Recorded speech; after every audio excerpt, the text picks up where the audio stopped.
Welcome to the Slop Farm. Enjoy the video. You start with power. Plug the USB cable into the speaker and a charger, and charge until the LED indicates sufficient battery. Once charged, press and hold the power button for 1 to 2 seconds. You'll hear a power tone that confirms the speaker is on.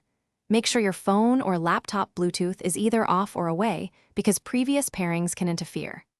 Now position the speaker near your device within 3 feet so the signal strength is strong and pairing will proceed smoothly.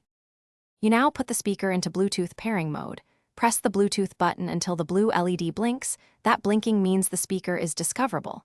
On your phone or computer, open Bluetooth settings and scan. You'll see Bose SoundLink Mini listed. Tap to connect. Your device may show pairing briefly.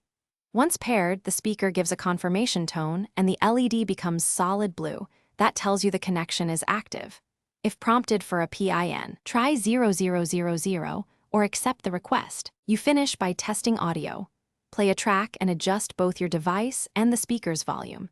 Sometimes low volume appears to be connection failure. If audio cuts or pairing fails, turn the speaker off and on to reset the radio. This often clears transient errors. If problems persist, remove or forget the speaker entry on your device and pair again, or perform the factory reset on the SoundLink Mini per the manual. This clears saved pairings and resolves most stubborn Bluetooth issues. Thanks for watching. Consider subscribing if we helped you today.